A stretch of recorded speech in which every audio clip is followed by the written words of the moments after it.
Christchurch. Well, as you can see behind me, the count is now on. It's been on since 10 o'clock this evening, and when the polls closed. And it looks as if the Liberal Democrats here are heading for a victory, and in my opinion, it's likely to be quite a handsome victory. I've spent the day touring the constituency, been to every single polling station, spoken to 800 or 900 voters. And I'd say, well, at least what they were telling me is that they were going for the Liberal Democrats by a margin of more than 2 to 1. The Liberal Democrats themselves are much more cautious than that. They're saying that they think they're going to win, but by a small majority, and they wouldn't go anything like as much as 2 to 1, the sort of thing I was receiving at the polling stations. With me, I have Don Foster, who's the Liberal Democrat MP for Bath. Mr. Foster, how do you think you're doing? Well, I think you're right to say we're being rather cautious. I do think that we stand a very good chance of winning. But I think the most important thing is whether it's a small majority or even as big as you're predicting, it will be a massive swing to the Liberal Democrats. And of course, the Labour Party here in the south of England are going to do very badly indeed. But isn't the history of by-elections one that you win these by-elections, every parliament win several by-elections, and a lot of them you then lose at the subsequent election, and if not, then several general elections later. And Christchurch would be a very difficult seat to hold on to, wouldn't it? Well, I think you better go and tell that to 5 of my parliamentary colleagues who've been there, some of them for very many years indeed, having won at a parliamentary by-election. And I think one of the most interesting things we've been picking up on the doorstep is the number of people who've been saying not we're just voting for you on this occasion, but are saying never again will we vote for the Tories because of all the harm they've done to this country. And one of the recent polls suggested that 75% of those people who have turned to us in this by-election are saying, if we can believe them, that they will continue to vote for us in the future. So it looks very optimistic. If we win tonight, we will continue to hold Christchurch in the future. Yes, well, that's an interesting point, Don. I mean, the question is, though, of course, that at by-elections in the last Parliament, you won 3 by-elections and you lost them all subsequently at the general election.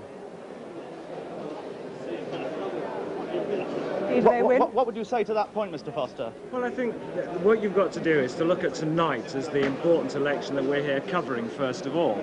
Clearly what we're seeing, whatever the outcome, is yet another bloody nose to the Prime Minister and to his government. I mean, after the Newbury by-election, the Prime Minister said he'd received a bloody nose from the electorate, and he said he would listen to what the electorate was saying. He simply didn't do that. All he did was to get rid of his Chancellor. What I hope is going to happen as a result of tonight, and I think people right across this country hope exactly the same, is that the Prime Minister is now going to start listening to what the people of this country are saying to him, and we're going to see a significant change in policies. Mr. Foster, thank you very much indeed. Now back to you, Sue.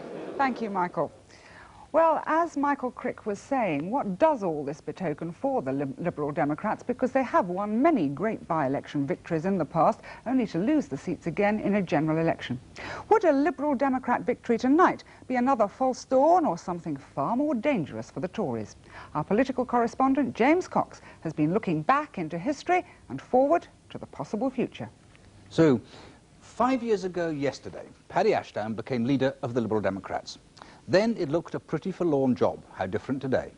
But can the Lib Dems translate their much more favourable position now into the real stuff of power, seats in Parliament?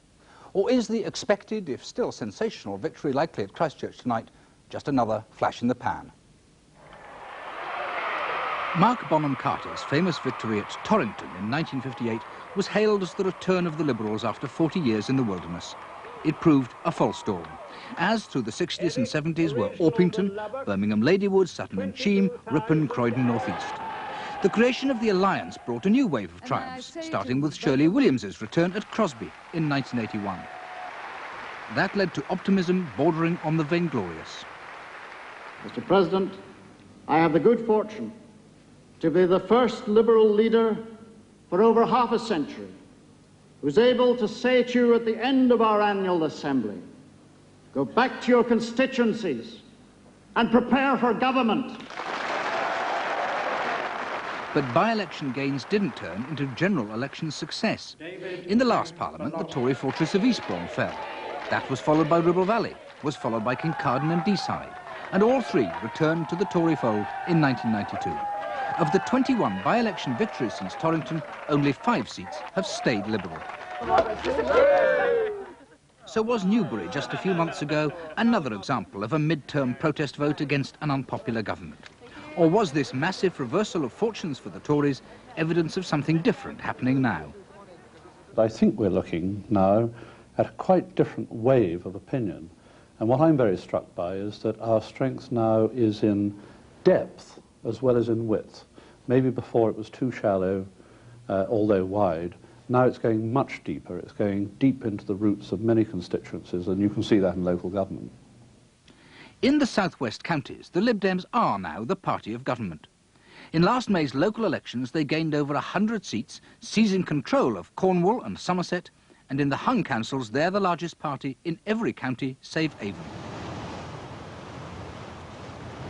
Liberal surges are like the tides beating on the south coast at Christchurch, first advancing, then retreating.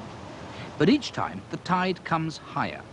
Eventually, the Lib Dems believe that will translate into real, holdable seats and give them what they've never had before outside northern Scotland, a geographical base in southwest England. So should southwestern Tories start trembling for their seats? Former MP Sir Jerry Neal, defeated in North Cornwall by the Lib Dems in '92, says this is just another passing phenomenon. Thinking back to some of the classic by-elections that we've had over the years, in the 1960s, even 1950s, they've been greeted with tremendous acclaim by the Liberal Party as if this was going to start a great new surge in Liberal support. And systematically, at every subsequent general election, the seats have been won back.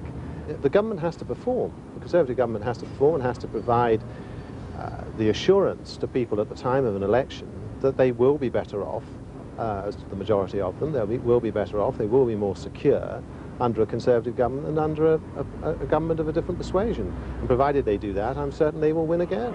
The leader of the Liberal Democrat... Not all Tories treat the Lib Dem surge with such sang-froid. During the Maastricht debate, John Major and Douglas Hurd launched specific and personal attacks on Paddy Ashdown. The right honourable gentleman has the gifts of a master tailor. He is skilled at measuring and fitting his opinions to his audience. His opinions vary as widely as his audiences, and since his audiences vary a great deal, one can never be absolutely sure of his opinions. Lord Home concedes that many Lib Dem votes at by-elections are protest votes, and says that is the big issue which they must address. The challenge for Paddy Ashdown, for the whole party, is to take those people who are disaffected, alienated, perhaps rather cynical about the whole political process, voting for us because we're the least tarnished of the parties. So the challenge for the party is how do we turn the alienation into a positive vote for hope, if you like, and from our point of view, how do we turn protest into power? If that can be accomplished, the Tory nightmare starts to come true. In 1987, the Lib Dems won only 2 seats, Truro and Yeovil. In 1992, they added 4 more, Cheltenham, Bath, North Cornwall and North Devon. This year, they've already taken Newbury and presumably Christchurch tonight, both on massive swings. At the next election, they could take 7 more seats on a modest swing of 5% from Tory to Lib Dem. They'd pick up another 11 on a 10% swing, and yet a further 16 on a 15% swing, smaller than that at Newbury. Well, Liberals can dream. After all, for years, that's all they've been able to do. But if this is a new situation, then the Lib Dems annual conference, held fortuitously in Torquay, in the centre of this new heartland, will take on a whole new purpose and significance. And Tory MPs will be keeping a very nervous eye on next June's Euro elections, with the Lib Dems challenging strongly in 2 southwest seats.